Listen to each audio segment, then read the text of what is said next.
Amém, irmãos? Espero que os irmãos estejam bem.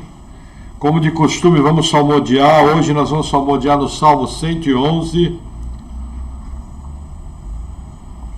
Salmo 111. Diz assim a palavra do Senhor: Louvai ao Senhor, louvarei ao Senhor de todo o meu coração, na assembléia dos justos e na congregação. Grandes são as obras do Senhor, procuradas por todos os que nelas tomam prazer. A sua obra tem glória e majestade, e a sua justiça permanece para sempre. Fez com que as suas maravilhas fossem lembradas. Piedoso e misericordioso é o Senhor. Deu mantimento aos que o temem. Lembrar-se-á sempre da sua aliança. Anunciou ao seu povo o poder das suas obras, para lhe dar a herança dos gentios. As obras das suas mãos são verdade e juízo. Seguros todos os seus mandamentos. Permanecem firmes para todo sempre, e são feitos em verdade e retidão. Redenção enviou ao seu povo, ordenou a sua aliança para sempre. Santo e tremendo é o seu nome. O temor do Senhor é o princípio da sabedoria. Bom entendimento tem todos os que cumprem os seus mandamentos. O seu louvor permanece para sempre. Até aqui. Amém. Amém. Vamos ao nosso texto base, livro do Apocalipse, capítulo 15.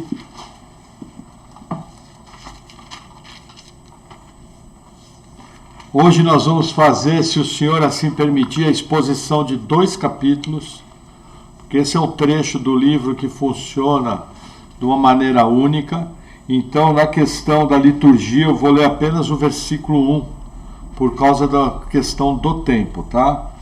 Então, Apocalipse, capítulo 15, versículo 1, diz assim: E vi outro grande e admirável sinal no céu, 7 anjos que tinham as 7 últimas pragas, porque nelas é consumada a ira de Deus. Até aqui. Vamos orar. Senhor, obrigado por tua palavra. Eu oro em nome de Jesus, pedindo que o Senhor venha nos dando entendimento, sabedoria, discernimento, que nós possamos, Senhor, estar expondo a palavra de maneira bíblica, correta, que eu possa ser um instrumento para a edificação da tua igreja, Pai. Me capacita e capacita a tua igreja, em nome de Jesus. Amém. Amém. Amém, irmãos. Então, continuando a nossa epopeia pelo Apocalipse, chegamos agora no capítulo 15. Capítulo 15 e o capítulo 16, eles vão nos falar da ira de Deus, o julgamento das taças. Em que ponto que eu estou aqui da história? Nós vamos ver durante o texto que, na verdade, o texto que se fechou no capítulo 11, a mesma cena de fechamento do capítulo 11 aparece aqui. Por quê? Porque no capítulo 11 acontece a 7ª trombeta. A 7ª trombeta é extremamente ampla. Acontecem várias coisas dentro da 7ª trombeta, como o 7º selo. Uma das coisas que acontece na 7ª trombeta é o julgamento das taças.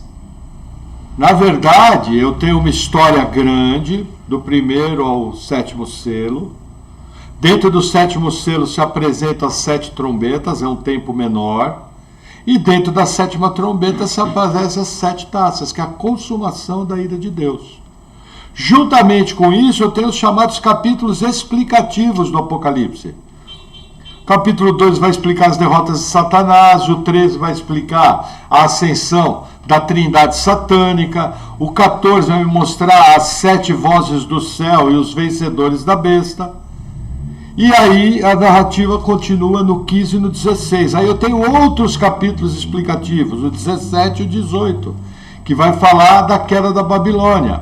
O que é a Babilônia? Relembrando, Satanás ele usa 3 coisas para desenvolver seu plano na terra: o poder político, que é o anticristo, o poder religioso, que é o falso profeta e a falsa religião, e a grande Babilônia. Lembrando que a Babilônia, isso é muito importante lembrar, eu não falei na última palavra, ela tem o seu aspecto comercial e político, mais expresso no capítulo 18, e o seu aspecto religioso, mais expresso no começo do capítulo 17, que é a grande prostituta.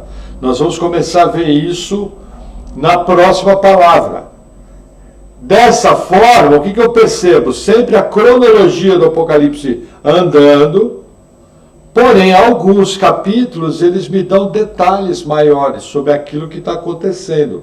Por isso que nós defendemos que nem você pode ler o Apocalipse todinho em ciclos, como os irmãos aliancistas fazem, dizendo que sempre acontece uma repetição, mas também nós não podemos ler ele de maneira linear. Ele tem uma parte toda cronológica, mas eu tenho que respeitar os tópicos que estão dentro do Apocalipse. Esses tópicos são tópicos explicativos. Lógico, nós vimos aquela sequência de 7 igrejas, 7 selos, 7 trombetas, 7 vozes, 7 personagens. Por exemplo, na Babilônia, tem as 7 cenas da queda da Babilônia. Então o Apocalipse é um livro recheado do número 7, porque aponta para a obra de Deus, completa. Entendeu? Perfeição, é número de perfeição.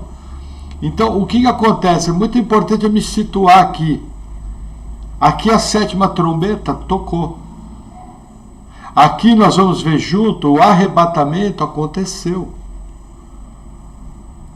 Por quê? Principalmente por causa do primeiro versículo, eu vou reler ele. E vi outro grande e admirável sinal do céu, 7 anjos que tinham as 7 últimas pragas, porque nelas é consumada a ira de Deus. O que acontece? Nós percebemos por vários textos do Novo Testamento que Deus nunca derrama sua ira sobre sua igreja. Uma coisa era o julgamento dos selos, extremamente amplos em toda a história humana. Outra coisa, o juízo das trombetas, que eram juízos parciais, querendo levar o povo ao arrependimento. Outra coisa aqui é as taças. Nós vamos ver hoje aqui que a vida na terra vai ficar insustentável. Porque Deus ele vai vir removendo toda a condição da base da vida na terra. Então aqui nós estamos muito próximos ao final de tudo. Então nós entendemos que muito próximo esse final, antes de Deus derramar os 7 flagelos, são as 7 taças, ele vai retirar a sua igreja da terra. Ainda vai haver salvação após isso? Nós imaginamos que sim. Mas é muito pouca gente, muito pouca coisa, porque o tempo é curto. Principalmente porque a vida na Terra vai se tornar praticamente insustentável. Eu tenho que saber fazer essa ligação. Entendeu? Mas vários teólogos compreendem da mesma forma, que aqui já aconteceu o arrebatamento. E a leitura natural do texto vai mostrar para a gente. Quer ver que interessante? Vamos lá. Versículo 2.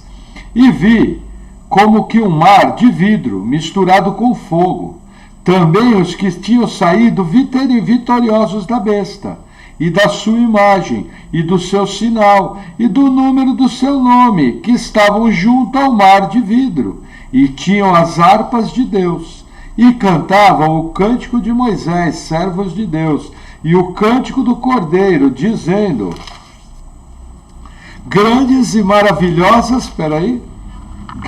maravilhosas são as tuas obras, Senhor, Deus Todo-Poderoso. Justos e verdadeiros são teus caminhos, ó Rei dos santos. Quem não te temerá, ó Senhor, e não magnificará o teu nome? Porque só tu és santo. Por isso todas as nações virão e adorarão diante de ti, porque os teus juízos são manifestos. O que está falando essa passagem aqui? O versículo 2 é explicativo. Os vitoriosos da besta, do seu sinal e da sua imagem e do número do seu nome. Quem é esse povo aqui? É o povo que acabou de ser arrebatado. Tocou a 7ª trombeta e esse povo foi retirado da terra. Onde eu vejo esse povo? Vamos lá. Apocalipse, capítulo 14, versículo 1. Vamos correr os textos da Bíblia. E olhei, E eis que estava o cordeiro sobre o monte Sião, e com ele os 144.000, e suas testas tinham escrito o nome do seu pai. E ouviu uma voz do céu, como a voz de muitas águas, e como a voz de um grande trovão, e ouviu uma voz de arpistas, que tocavam com suas harpas, e cantavam como um cântico novo diante do trono. Olha o cântico aqui, o mesmo cântico. Entendeu? Diante dos 4 animais e dos anciãos. E ninguém podia aprender aquele cântico, senão os 144.000 que foram comprados da terra. Versículo 4. Estes são os que não se contaminaram com mulheres, porque são virgens. Estes são os que seguem o cordeiro para onde quer que vá. Estes são em que dentre os homens foram comprados como primícias para Deus e para o cordeiro. Quem são as primícias? É a igreja salva até o arrebatamento. Quando acontecer o arrebatamento, vai acontecer a ressurreição primeiro. E aqueles que estiveram vivos são arrebatados. Quem forma esse povo? Toda a igreja nascida de novo, de toda a história. Quem já morreu ressuscita, quem está vivo é transformado. Como fala em 1 Tessalonicenses 4 e 1 Coríntios 15. É esse povo aqui. É o mesmo povo que inicia o capítulo 15. Porque qual é o argumento aqui? No início do capítulo 15, Deus vai derramar sua ira, vai consumar, não vai sobrar nada. Numa linguagem bem popular, vai arrebentar com tudo. Aonde mais aparece esse povo? Eu separei aqui alguns versículos. Apocalipse 7. Versículo 9. Depois dessas coisas olhei, e eis aqui uma grande multidão, a qual ninguém podia contar, de todas as nações, e tribos, e povos, e línguas, que estavam diante do trono e perante o Cordeiro, trajando vestes brancas e com palmas nas suas mãos. Versículo, e clamavam com grande voz, dizendo: salvação ao nosso Deus, que está sentado no trono, é o Cordeiro. E aí, versículo 13, e um dos anciãos me falou, dizendo: estes que estão vestidos de vestes brancas, quem são e de onde vieram? E eu disse-lhe: Senhor, tu sabes. E ele disse-me: esses são os que vieram da grande tribulação, e lavaram suas vestes e as branquearam no sangue do Cordeiro. Ó 16, nunca mais terão fome, nunca mais terão sede, nem sol, nem calor algum cairá sobre eles. O que acontece? Esse texto aqui mostra da onde aquela multidão veio. Da onde? Da grande tribulação. Por quê? Porque 2 Tessalonicenses 2 me ensina que a igreja vai ver a manifestação do homem da iniquidade. Isso fecha com Apocalipse 7, que é a primeira figura do arrebatamento, é um parêntese. Isso fecha com Apocalipse 14, foram comprados da terra como primícias. Isso fecha com Apocalipse 15, vencedores da besta, da sua imagem, do número do seu nome, vieram da grande tribulação. E isso fecha com o povo que vai voltar com Jesus. Quer ver que interessante? Apocalipse 19, é o mesmo quadro. Mesmo quadro que eu digo, o mesmo povo. Apocalipse 19, versículos 7 e 8. Deixa eu tomar um gole de água. Diz assim: regozijemo-nos e alegremo-nos e demo-lhe glória, porque vindas são as bodas do Cordeiro, e já sua esposa se aprontou, e foi-lhe dado que se vestisse de linho fino, puro e resplandecente, porque o linho fino são as justiças dos santos. E disse-me: escreve, bem-aventurado aqueles que são chamados à ceia das bodas do Cordeiro. E disse-me: estas são as verdadeiras palavras de Deus. Aí que versículo mais, versículo 14. E seguiam-nos exércitos do céu em cavalos brancos, e vestidos de linho fino, branco e puro. Quem são esses? A igreja que foi arrebatada. As bodas do Cordeiro, quem vai fazer parte dela? Os arrebatados. A única coisa que vai mudar aqui é que os que forem mortos após o arrebatamento, os mártires da tribulação, eles vão reviver e vão reinar com Cristo, completando a primeira ressurreição. Só que isso vai acontecer quando Jesus pôr os pés na terra. Porque existe uma pequena lacuna de tempo. Lembrando que a segunda vinda de Jesus é uma vez só. Jesus vem, a igreja se encontra com ele nos ares, passa-se uma pequena partícula de tempo, e Jesus já vem para o Armagedon. Aí ele põe os pés na terra e vai encontrar nações vivas, os sobreviventes do Apocalipse. Dentre essas nações, a grande maioria recebeu a marca da besta, vai tudo para o inferno. Mas vai ter aquela pequena maioria formada por gentios e por judeus, que não vão ter recebido a marca e que vão entrar no milênio em corpo carnal. Simples assim. Entendeu? Então a glorificação aqui acontece no arrebatamento, com apenas um complemento dela, que é os mártires da tribulação, é o prêmio, participarem das bodas do Cordeiro. Pagaram com a vida, receberam o dom do martírio, vão ter como galardão fazer parte da primeira ressurreição. Os que ficarem vivos é gente salva, porque vai entrar no reino, é ovelha, mas vai entrar em corpo físico. Vai vir a conhecer a sepultura. Aí mais à frente nós vamos estudar o que vai acontecer com eles.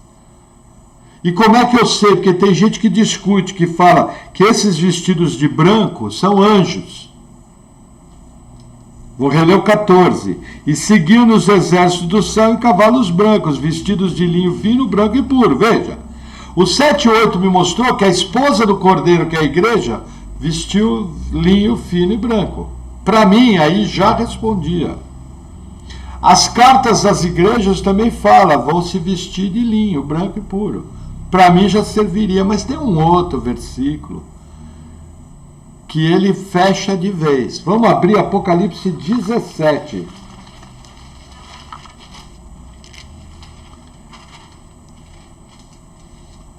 Versículo 14.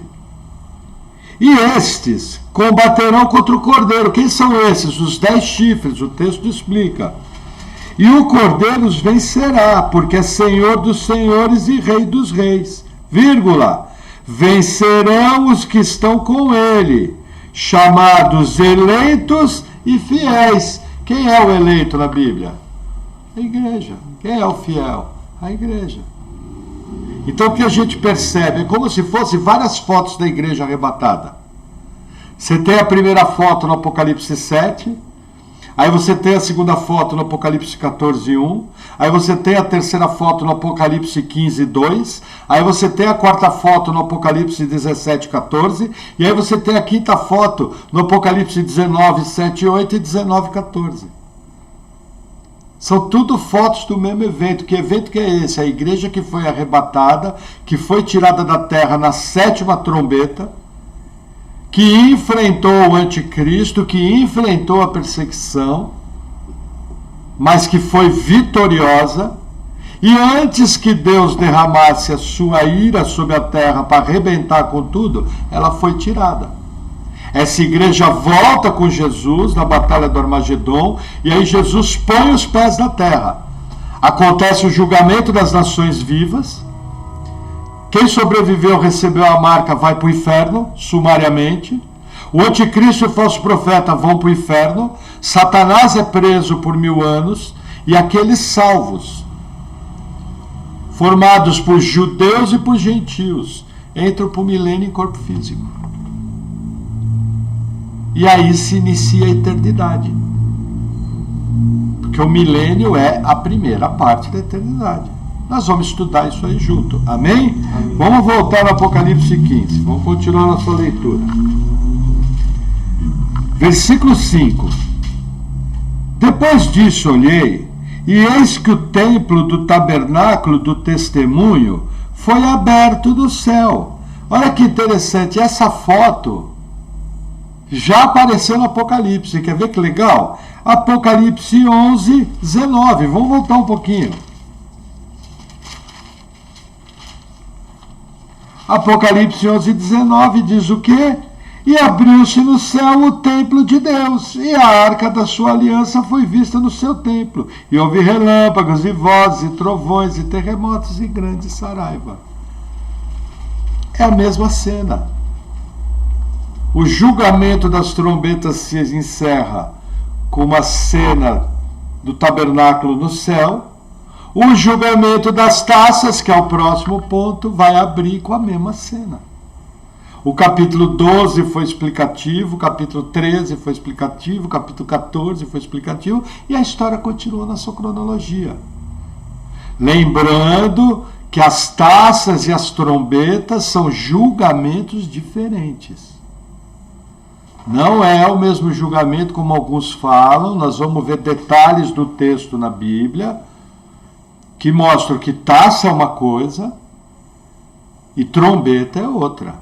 É bem diferente. A trombeta é para causar arrependimento. A taça vai gerar blasfêmia.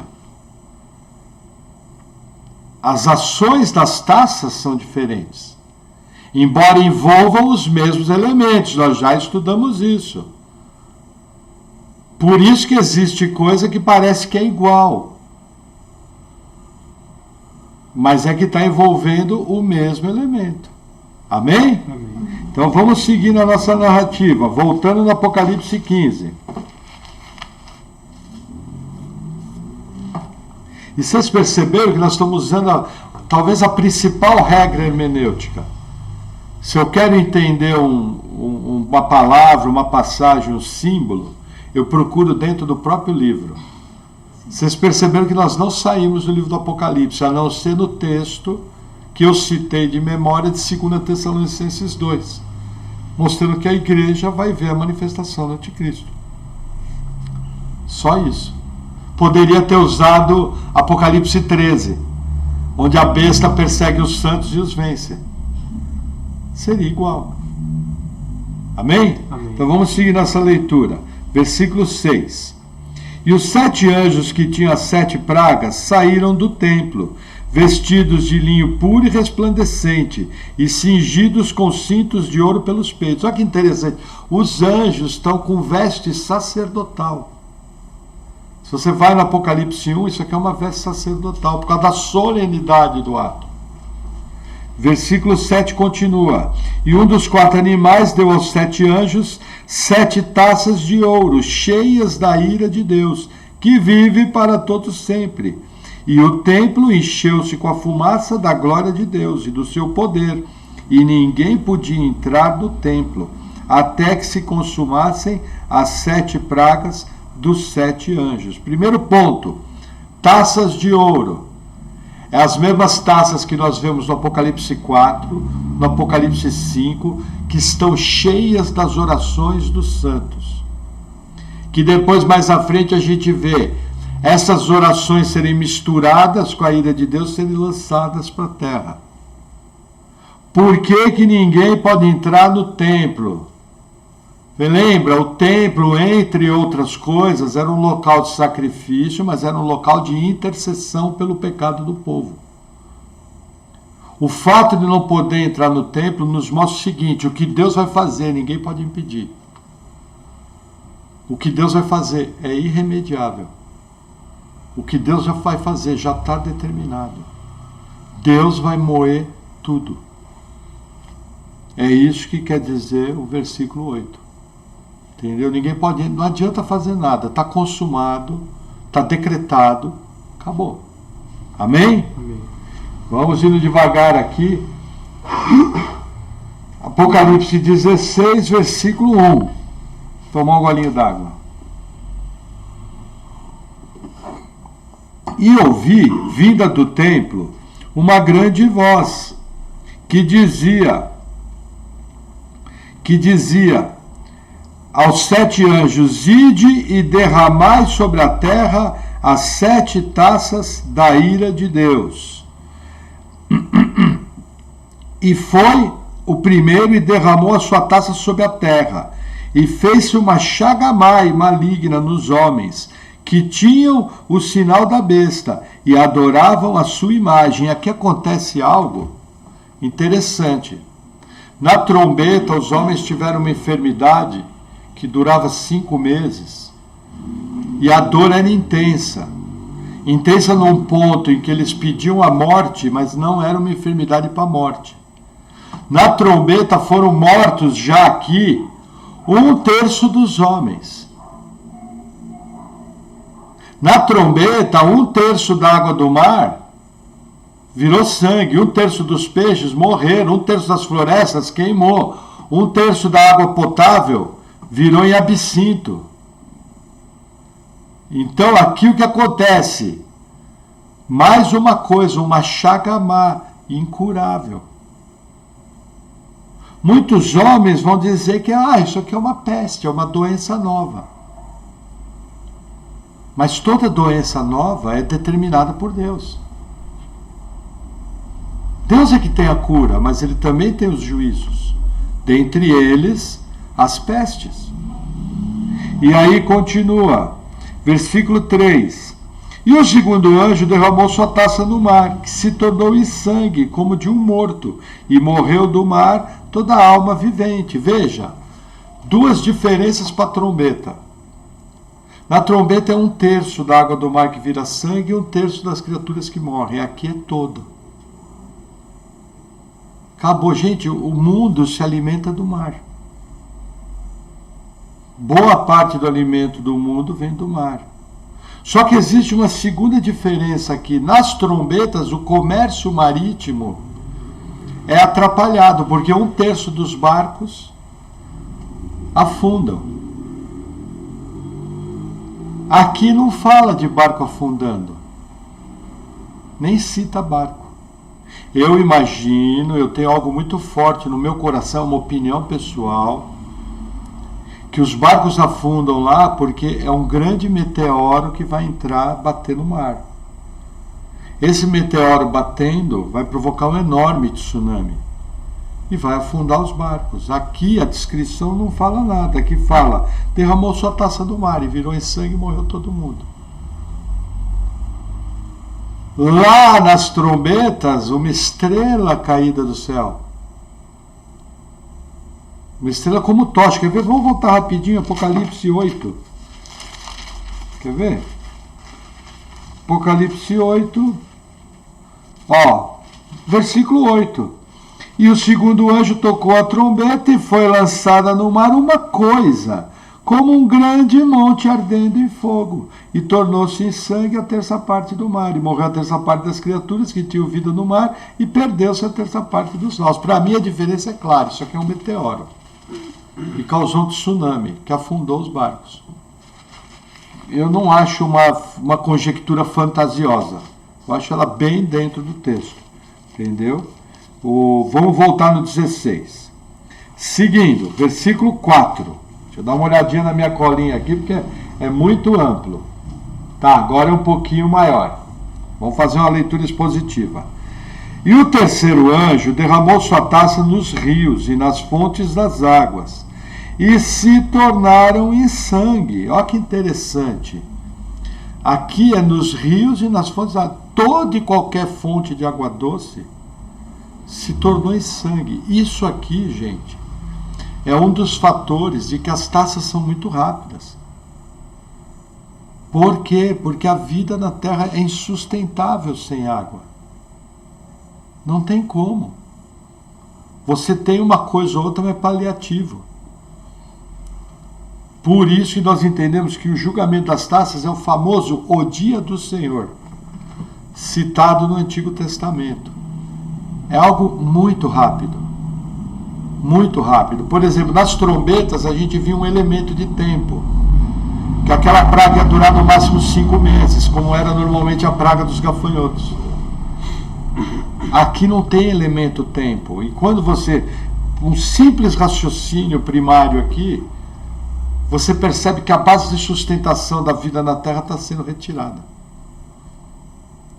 Mas não é só isso, é o que o versículo 6 fala. Não, o 5. E ouvi o anjo das águas que dizia: Justo és tu, Senhor, que és e que eras e que há de ser, porque julgaste essas coisas. Olha que interessante. Nós temos que ter esse sentimento. Os julgamentos de Deus são justos. A gente não tem que ter aquela visão, eu não vejo Deus assim. Então você não adora o Deus da Bíblia. Porque os próprios seres criados por Ele falam que é justo aquilo que Ele está fazendo. E aí a Bíblia dá um motivo, versículo 6. Visto como derramaram o sangue dos santos e dos profetas, também tu lhe deste o sangue a beber, porque disso são merecedores. Olha o 7 que fala: e ouvi outro do altar que dizia: na verdade, ó Senhor Deus Todo-Poderoso, verdadeiros e justos são seus juízos. Olha que interessante. O mundo espiritual concordando. Nós vamos ver textos mais na frente concordando. Nós, igreja, temos que concordar com isso. Pastor, mas vai ter gente que a gente ama que vai estar nesse juízo. Sim, gente que a gente ama, mas que é inimigo de Deus. Gente que a gente ama, mas que é rebelde a Deus. Gente que a gente ama que não busca a Deus. Todos pecaram. Não há quem busque, não há quem entenda. Não há quem faça o bem. Aí por causa desses eu vou questionar o justo julgamento de Deus. Eu pergunto, qual foi o crime dos mártires da história? O crime dos mártires da história foi pregar o Evangelho. Foi ser crente. O próprio Pedro fala: se vocês sofrem perseguição, não como malfeitores, mas por causa da boa palavra, vocês vão ter um galardão, vocês vão ter um prêmio. O que essas pessoas fizeram? Quantos cristãos foram mortos? Nesses estudos de Apocalipse eu já vi números que são assustadores. Entre 100 mil e 200 mil cristãos morrem por ano no mundo. É uma coisa assim impressionante. Qual o crime dessas pessoas? Nenhum. E um monte de criminoso vai estar solto. Como a gente vê em toda a história humana. Então a gente tem que entender que Deus é justo. O que Ele está executando é justo. E a gente tem que fechar com esse juízo. Inclusive, nós vamos se assentar para julgar. Para julgar também as tribos de Israel. Tudo isso está nos evangelhos. Qual é o padrão de justiça que eu quero usar? A justiça humana distorcida? Ou eu quero usar o padrão de justiça divino, que está aqui na Bíblia, de um cidadão do céu? É algo que eu tenho que pensar. Até para o próprio amadurecimento da terra, da vida cristã aqui na terra. Vamos seguir. Versículo 8. E o quarto anjo derramou a sua taça sobre o sol, e foi-lhe permitido que abrasasse os homens com fogo. E os homens foram abraçados com grandes calores, e blasfemaram o nome de Deus, que tem poder sobre essas pragas, e não se arrependeram para lhe darem glórias. Olha aqui a diferença. Não se arrependeram para darem glórias. O sol abrasa. Não se sabe que maneira que vai ser isso. Tem textos até que falam do sol brilhando 7 vezes mais. Pode ser que esteja ligado a isso. Mas a maneira que a gente não sabe, hoje uma simples tempestade solar, uma explosãozinha a mais ali do sol, já muda tudo aqui no nosso planeta. Nosso planeta tem um equilíbrio muito fino. As leis físicas e químicas de outras ciências que se cumprem na existência humana é tudo muito fininho. O que aponta inclusive para um Criador. Os cientistas criacionistas nos mostram esse equilíbrio. Uma explosão solar muda tudo aqui. Agora, o que é interessante? Esses homens aqui sabem que aquilo vem de Deus e eles blasfemam contra Deus. Mostrando que até diante do pior juízo, Shagamá, Água do mar virou sangue, morreu toda a vida marinha. Água potável virou sangue. Não tem mais água para beber. O sol começa a queimar os homens. Em vez de eles se arrepender, botar a cara no pó, não. Eles blasfemam contra Deus. E não se arrependem. Lembra da história do rico e do Lázaro? Que o rico fala, deixa eu voltar, manda alguém avisar para os meus irmãos. Olha, mesmo que alguém dos mortos voltasse, eles não creriam. Mostrando que salvação é milagre de Deus. Esse terrível juízo aqui, e os homens não se arrependem. E o texto continua, toma um golinho d'água. Versículo 10. E o quinto anjo derramou a sua taça sobre o trono da besta, e o seu reino se fez tenebroso, e eles mordiam as suas línguas de dor, e por causa das suas dores e por causa das suas chagas, blasfemaram do Deus do céu, e novamente, e não se arrependeram das suas obras. Olha que interessante. Aqui acontece um fato que ele divide os teólogos. Que aqui fala o seguinte, que o reino da besta se transforma em trevas. Então existe aqui uma discussão. Se as taças são no mundo inteiro, ou se as taças são apenas no reino da besta. Os dois lados têm argumento forte. Por exemplo, como que um cristão que tiver salvo aqui na terra vai poder sobreviver? Como que um judeu, que a gente sabe que Deus vai salvar muitos judeus da tribulação, vai sobreviver aqui? Já que inclusive Deus é quem vai cuidar deles. É uma boa pergunta, mas eu também tenho que entender que esse juízo aqui é muito rápido. Esse juízo aqui é violento. É um juízo para acabar com tudo. Então não temos como responder. Agora, alguns textos também são intrigantes. Toda a água potável. Toda a água do mar. Lembrando que na Bíblia a gente precisa tomar cuidado sempre com a palavra todo. Às vezes é todo, e às vezes é o todo representando uma parte. Aqui, sinceramente, não dá para saber. O que dá para saber aqui é o seguinte, juízo definitivo. O que dá para saber aqui é o seguinte, o principal alvo desses juízos é o reino da besta e os que receberam a marca, os adoradores da besta. É para moer mesmo. É para arrebentar com tudo, como diz a garotada. Amém? Vamos seguir. Versículo 12.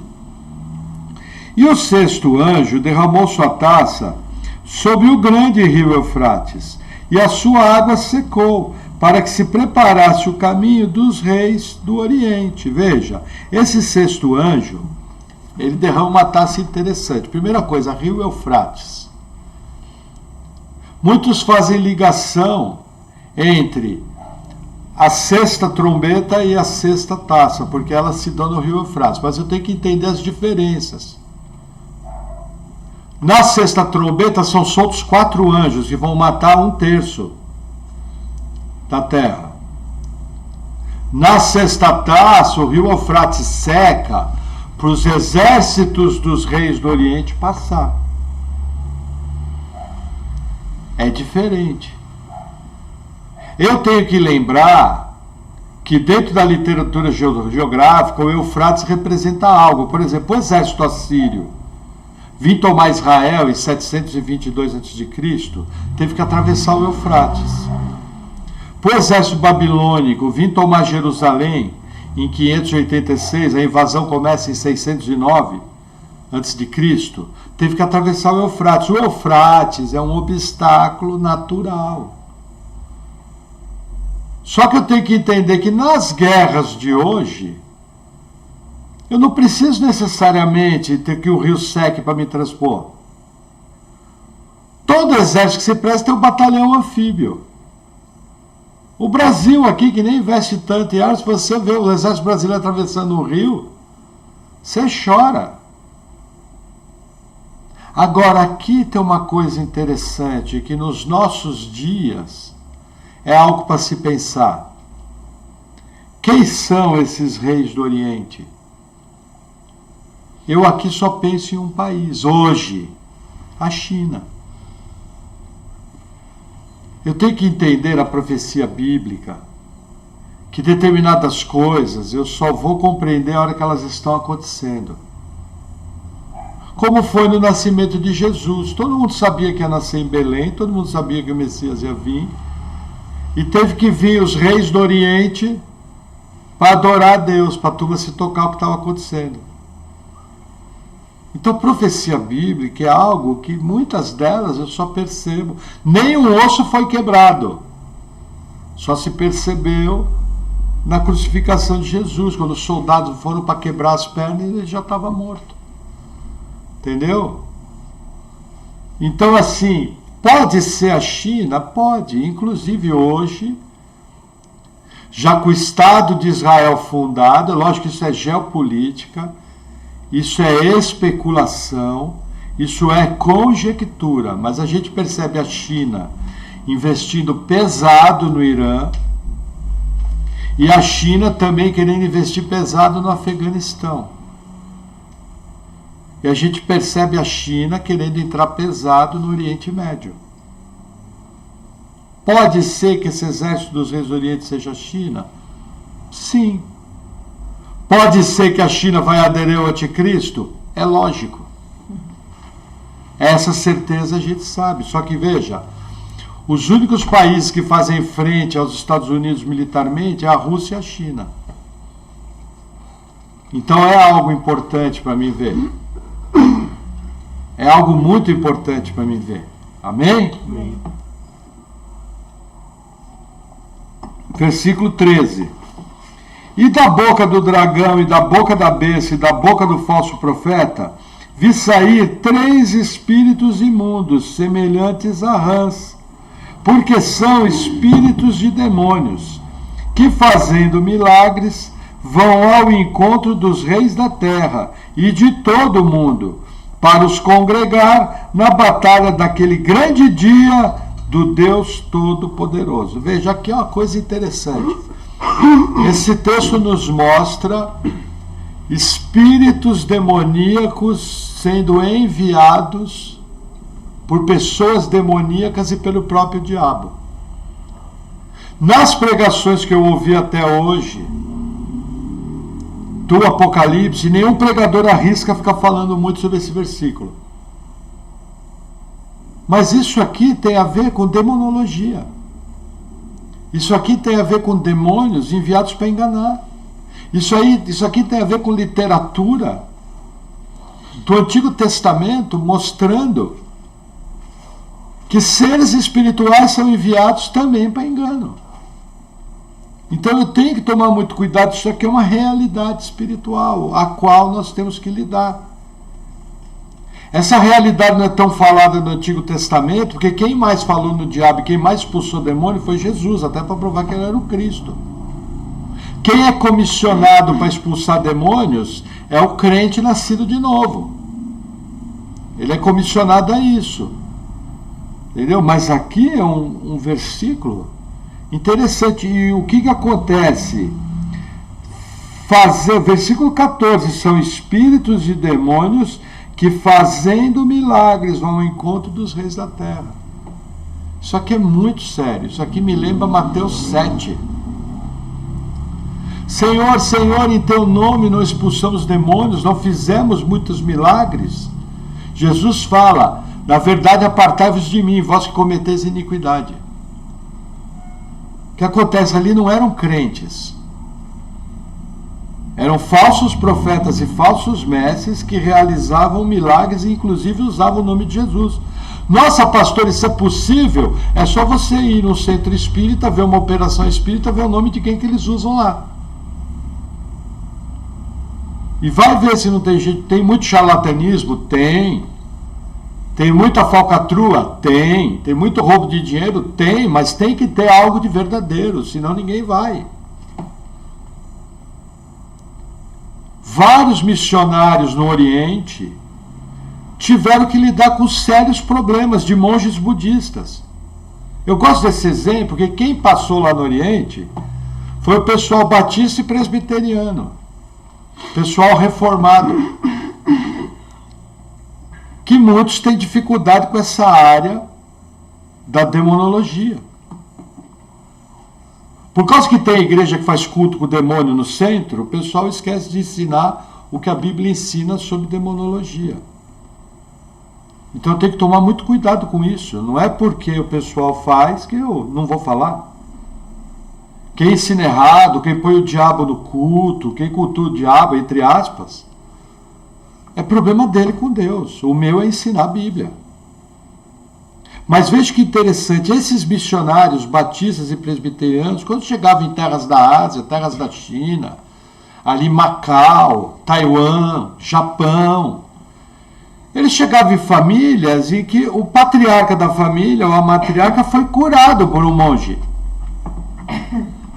Numa época que não havia medicina, de doenças sérias. E aquela família se tornou cativa do culto a demônios, via religião falsa. Então eu tenho que entender que Satanás tem poder.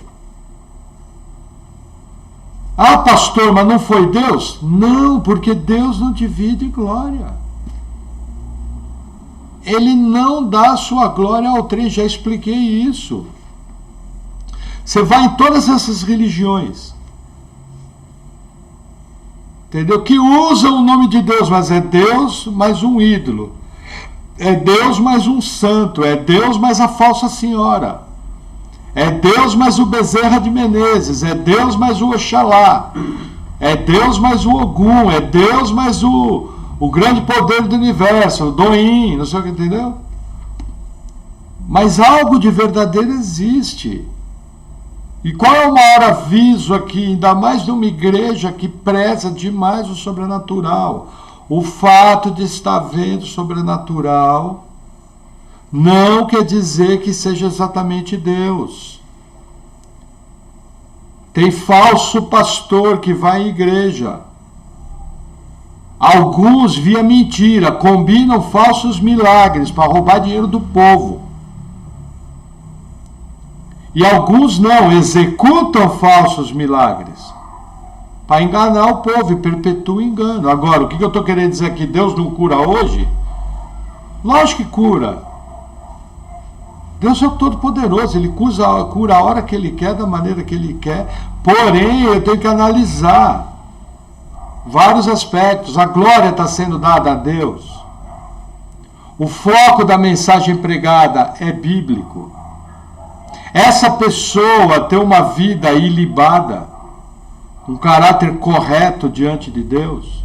Não, gente, só você pegar a pregação do nosso canal, Mateus 7, são 4 palavras sobre os falsos profetas. A gente fala inclusive sobre dons espirituais. Vai lá, entra na lista do canal do YouTube, Igreja Batista Patmos, e pega lá as 4 palavras do Evangelho de Mateus capítulo 7. Lá a gente vai falar de tudo.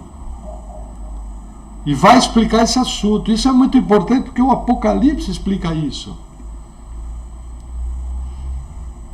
Eles estão enganando via milagres. O falso profeta vai fazer descer fogo do céu, vai fazer com que a imagem da besta fale.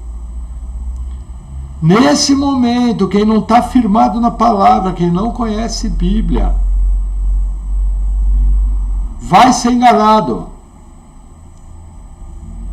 Aí a pessoa vai falar, mas pastor, o pastor não acabou de ensinar que a igreja foi arrebatada? Que história que é essa de quem conhece Bíblia? Simples, é só ler o próximo versículo, versículo 15. Eis que veio como um ladrão, bem-aventurado aquele que vigia e guarda suas roupas para que não ande nu, e não se vejam as suas vergonhas. Quem é esse povo aqui? Igreja, bem-aventurado. Mesmo após o arrebatamento vai ter povo salvo. Gente, nós temos que lembrar o seguinte: vai estar sendo salvo muito judeu, e os gentios também vão ser salvos após o arrebatamento. Deus continua salvando. Até durante o milênio, Deus continua salvando. O que fala das profecias do Antigo Testamento? E todo aquele que invocar o nome do Senhor será salvo. Aquela profecia é para o povo judeu. Mas também envolve os gentios no seu contexto. Então, salvação está aberta. Aí a pessoa vai falar, nossa, pastor agora exagerou, hein? Salvação no milênio. Vendo Jesus ainda vai... Como é que é essa salvação pela fé? Simples. A pessoa vai estar no milênio no corpo pecaminoso. O homem no corpo pecaminoso é Romanos 3, não há quem busque, não há quem entenda, não há quem faça o bem, todos pecaram, destituídos estão na glória de Deus. Como que a pessoa é salva? Deus vem, a graça opera, acontece um milagre do nosso novo nascimento, a consequência do novo nascimento ele crê, é a mesma maneira.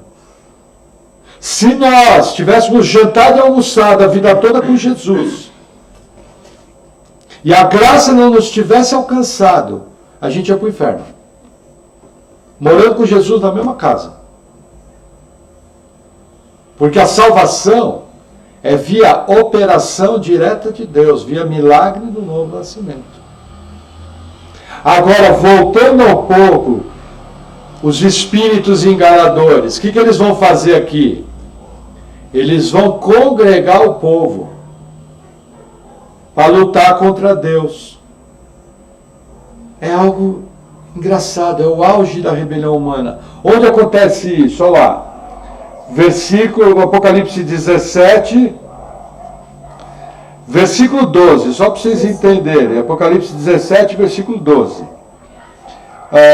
E os 10 chifres que viste são 10 reis, que ainda não receberam o reino, mas receberão poder como reis por 1 hora, juntamente com a besta. E esses têm o mesmo intento, entregarão o seu poder e autoridade à besta. 14. Estes combaterão contra o cordeiro e o cordeiro os vencerá. Aqui. É a batalha. Capítulo 19. Vamos lá. Versículo 17. E vi um anjo que estava no sol e clamou com grande voz, dizendo a todas as aves que voavam por meio do céu: vinde e ajuntai-vos à ceia do grande Deus, para que comais carne dos reis, e a carne dos tribunos, a carne dos fortes, a carne dos cavalos, e dos que sobre eles se assentam, e a carne de todos os homens, livres e servos, pequenos e grandes. E vi a besta e os reis da terra e os seus exércitos reunidos, para fazerem guerra àquele que estava sentado sobre o cavalo e ao seu exército. É essa guerra aqui. O incrível é o seguinte: a blasfêmia e a rebelião dos homens, ela vai chegar ao auge do homem achar que vai estar contra Deus, vai lutar contra Deus e que vai poder vencer. E aí o texto continua, versículo 16: e os congregaram no lugar que em hebreu se chama Armagedon. Aqui dá o lugar. Deixa eu falar um pouquinho sobre Armagedon. Armagedon é o vale de Meguido, na entrada de Israel. O que acontece? Aqui é uma coisa meio problemática de interpretar, porque todas as grandes guerras de Israel foram no Vale de Meguido. Rei Josias morreu em Meguido. As batalhas de Josué aconteceram em Meguido. A batalha quando Nabucodonosor passou por Meguido. Tudo quanto é batalha grande de Israel aconteceu em Meguido. Então é normal que o escritor, num contexto hebraico, quer mostrar, olha, vai juntar todo mundo do Vale do Armagedon. Agora eu pergunto, no estilo de guerra hoje, precisa juntar tudo no Vale de Meguido? Não, aperta um botão, sai um míssil e destrói tudo. Porém, aqui eu vou tentar uma interpretação equilibrada. A Bíblia não dá detalhes e eu tenho que respeitar uma literalidade do texto. Se o texto me diz que vai se juntar no Vale do Armagedon, que é o Vale de Meguido, Qual a primeira interpretação viável? Faz sentido? Faz, é o Vale das Guerras. Então vai se juntar no Vale de Meguido. Porém, conhecendo as armas modernas, coisa que na época de João não existia, eu tenho que compreender que essa guerra vai ser muito mais do que o Vale de Meguido. Vai ser uma guerra lutada em várias batalhas, em várias frentes. Isso é uma coisa natural, um entendimento natural. Então aqui eu tenho que ficar numa visão equilibrada, dentro da literalidade do texto, e abrindo essa literalidade, já que é uma guerra, ou porque está na Bíblia que é só no Vale de Meguido, o anticristo não vai usar bomba atômica contra Jesus e os santos. O anticristo não vai usar avião, caça, foguete, não. Ele fala, não, eu sou da interpretação gramatical literal, então é só Vale de Meguido. Não. Percebem esse equilíbrio? Porque o que acontece? Eu já vi muitos bons intérpretes falando assim, não, nada a ver isso aqui de Meguido. Então tá bom, então pega a caneta e risca da sua Bíblia. Pô, se eu sair com tudo, nada a ver, nada a ver, nada a ver, onde vai parar a interpretação gramatical literal? Então me parece coerente o seguinte, não, está falando que é Vale de Meguido, que vai ter nações ali juntas? É lá mesmo, vai ter. Porém, conhecendo a guerra, dentro da literalidade de uma guerra, eu entendo hoje que vai usar várias forças. Até bomba, foguete, o que tiver ao alcance. Satanás vai tentar usar. Eu acho que dessa forma você tem uma interpretação equilibrada. Amém? Amém. Deixa eu ver se tem mais alguma coisinha aqui. Tá, vamos seguir mais um pouquinho. Versículo, quanto tempo temos de pregação? 56. Eu ia falar isso. Eu ia falar 55 e 56. Vamos lá. E o sétimo anjo, versículo 17, derramou a sua taça no ar, e saiu uma grande voz no templo, do céu, do trono, dizendo, está feito. O que está dizendo aqui? Está feito. Consumou tudo. Como? A Bíblia explica, versículo 18, e houve vozes, e trovões, e relâmpagos, e houve grande terremoto. Olha que interessante, isso daqui é a cena de Apocalipse 11, 19, quando viu o tabernáculo do céu. Houve vozes, terremotos, tal. É a mesma cena, bem parecida. Por quê? Porque está findando tudo. Agora, olha que interessante a diferença do 18. Como nunca houve desde que há homem sobre a terra, tal foi esse tão grande terremoto. E a grande cidade fendeu-se em 3 partes, e as cidades das nações caíram. E da grande Babilônia se lembrou Deus para lhe dar o cálice do vinho da indignação da sua ira. O que acontece? Grande cidade, não se sabe qual é. Eu acho que aqui essa grande cidade é um símbolo. Sempre na história humana houve uma grande cidade que dominava. Sempre. Ora foi Roma, ora foi Babilônia, ora foi Nínive, ora foi Babel, na época de Nimrod. Sempre há uma grande cidade dominando. Na época do Apocalipse vai haver um poder dominante. Mas fala o seguinte, que as cidades das nações caíram. É um terremoto como nunca houve. Para arrebentar com tudo. E aí fala o seguinte, e da grande Babilônia se lembrou Deus. Quando que é citada a primeira vez a grande Babilônia? Apocalipse 14. Caiu a grande Babilônia. É ali que fala. Primeira citação. O que a gente tem dos próximos 2 capítulos? Vão falar da queda de Babilônia. É essa 7ª trombeta. A sétima taça. A 7ª taça, narrada de uma forma rápida, fala: e da grande Babilônia lembrou-se Deus, para lhe dar o cálice do vinho da indignação da sua ira. O que o próximo capítulo vai explicar? Como que foi derramada essa ira. Aí eu volto novamente para um capítulo tópico, explicativo. A história para de avançar, porque a 7ª taça foi derramada, e vai descrever, olha, a Babilônia foi assim, tinha prostituta, era a mãe das meretrizes, aí eu tinha a besta com 7 cabeças, vai ter 7 reis, vai ter o 8º rei, bababá, bibibi. A prostituta, 10 reis vão odiar a prostituta, e ela vai ser destruída, tal. Contando os detalhes. Olha, o São Paulo foi campeão do mundo. Acabou o capítulo no outro, olha, o gol aconteceu tal, não sei o que, aconteceu tal coisa. É o que a Bíblia está fazendo, normal. Agora, a continuação do texto é interessante, versículo 20. E toda a ilha fugiu, e os montes não se acharam. E sobre os homens caiu do céu uma grande saraiva, pedras aproximadamente do peso de 1 talento.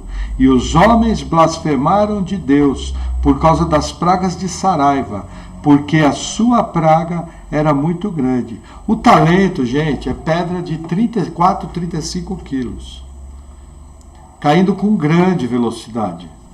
Eu acho que é uma chuva de meteorito, mas é meteorito, bom, todo meteorito é mandado por Deus, mas aqui é de uma maneira especial. Toda a ilha fugiu por causa do terremoto, quer dizer, o que acontece? O terremoto foi tal que gerou tsunamis, é um caos total, mundial.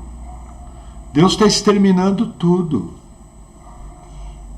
está matando todo mundo, matando a grande maioria. Na época da vinda de Jesus, quando Jesus colocar os pés na terra para iniciar o milênio, vai ter muito pouca nação viva. A grande maioria vai ter morrido. Só que é um caos. Agora veja que interessante. Vamos voltar novamente. Apocalipse 11, 19.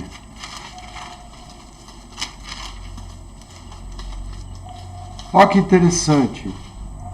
E abriu-se do céu o templo de Deus, e a arca da sua aliança foi vista no templo. Aí olha a narrativa como é igual. Houve relâmpagos, vozes e trovões, e terremotos e grande saraiva. O que é aqui? Isso aqui não é 7ª trombeta? Qual que é o conteúdo da 7ª trombeta?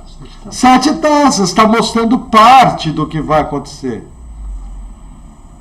Da mesma maneira que um pouquinho antes, Apocalipse 11, versículo 18, diz assim: E iraram-se as nações, e veio a tua ira, que são as taças, e o tempo dos mortos para serem julgados, e o tempo de dares galardão aos profetas, bodas do Cordeiro, teus servos e aos santos, e aos que temem o teu nome, e pequenos e grandes, e o tempo de destruir os que destroem a terra, julgamento das taças. Percebe? 7 selos, 7º selo, 7 trombetas, 7ª trombeta, 7 taças. Tudo culmina na volta de Cristo, destruição de tudo. São iguais? Não. Mas são paralelas em alguns pontos. Os 7 selos são amplos, as 7 trombetas são menores, um tempo mais curto. Então, o 7º selo me apresenta o conteúdo das 7 trombetas, e a 7ª trombeta me apresenta o conteúdo das 7 taças. E você percebe o mesmo quadro. Isso explica porque que tem os irmãos aliancistas dizem que é a mesma coisa, mas não é a mesma coisa. Aqui a gente fica com os irmãos que entendem uma leitura linear. Primeiramente, 7 selos, dentro do 7º selo, as 7 trombetas, 7 trombetas desenrolam, dentro da 7ª trombeta, as 7 taças. Por que aparece várias vezes a volta de Jesus? Lembra que a gente lá no começo do estudo, 6 voltas de Jesus? Não é que são 6 voltas de Jesus, são 6 narrativas diferentes da destruição do mundo e da volta de Jesus. Por quê? Porque existe essa diferença de narrativas. 7 selos, 7 trombetas e 7 taças. Mas o que eu tenho que entender aqui, morreu tudo. Acabou com tudo. Aqui, na verdade, quando eu li, vamos voltar a Apocalipse 16. Aqui, quando eu li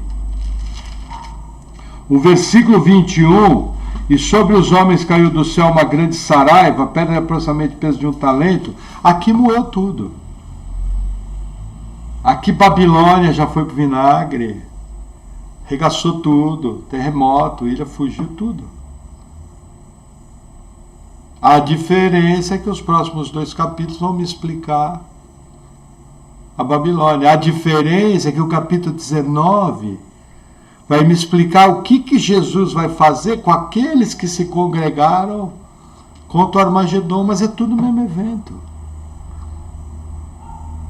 Aqui praticamente acabou a história terrena, nesse versículo 21 aqui. A história do homem na terra, praticamente assim, falando de um grosso modo, acaba aqui, porque a partir daqui vai começar o milênio.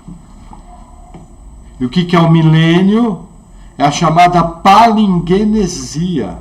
É a recriação, a reorganização das coisas na Terra. Vai estar tudo uma bagunça. Vai estar tudo virado no chapéu velho. E a Terra vai experimentar pela primeira vez um reino de justiça.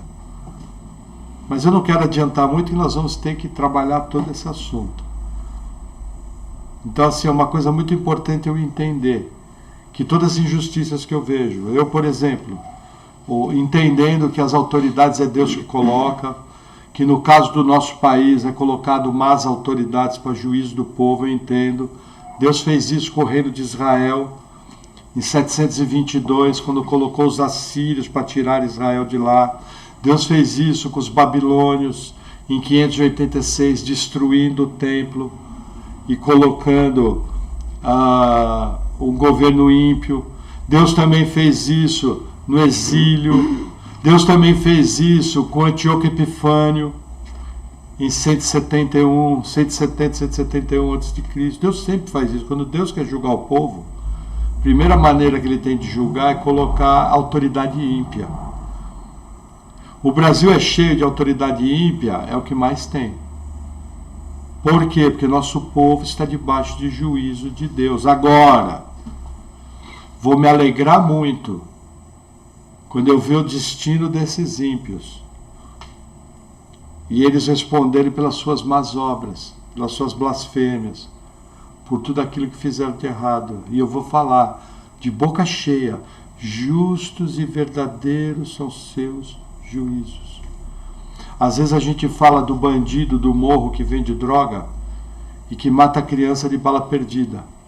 Um político que desvia uma verba de hospital, ele mata centenas ou milhares de pessoas.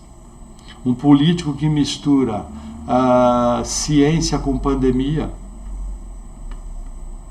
seja o lado que for, e na verdade está atrás de política, está matando milhares de pessoas, muito mais do que aquele bandido.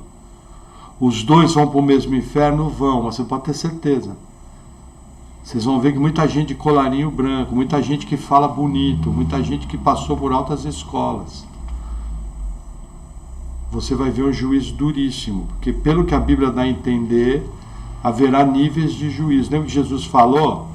Haverá menos rigor no juízo final para Sodoma e Gomorra do que para vocês em Cafarnaum.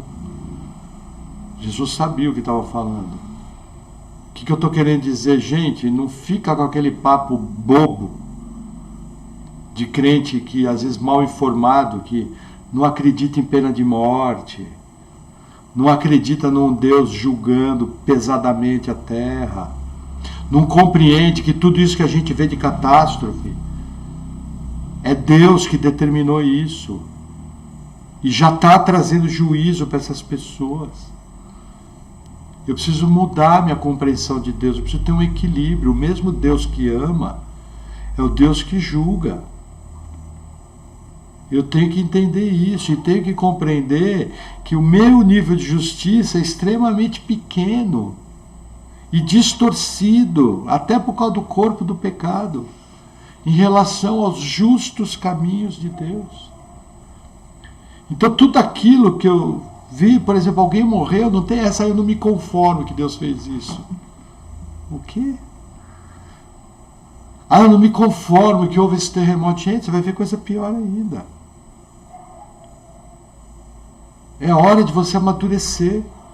É hora de você compreender que todo juízo que vem sobre a terra é Deus que traz. Vendaval, ciclone, furacão, terremoto, maremoto, tsunami. É tudo Deus. Guerras, fomes, pestes. É tudo Deus. Por isso cabe a nós o quê? Ser humilde de espírito, quebrantado de coração, se apegar firme com Deus. Porque mesmo nessas calamidades, Deus chama alguns. A diferença é que os cristãos são chamados à presença do Senhor. E a família vai estar aqui chorando aqui e ele vai estar na maior alegria lá. Mas os outros são vasos de ira, preparados para a ira, conforme diz Romanos 9. Dessa forma, a gente vai desenvolver uma fé equilibrada e, principalmente, temente a Deus, entendendo que tudo provém dele, tanto o bem como o juízo. Amém? Amém. Vamos orar? Senhor, obrigado pela palavra. Nós oramos em nome de Jesus te agradecendo, pedindo, Senhor, essa maturidade, esse discernimento, que só venha com o teu poder, nos ensinando todas as coisas. Em nome de Jesus.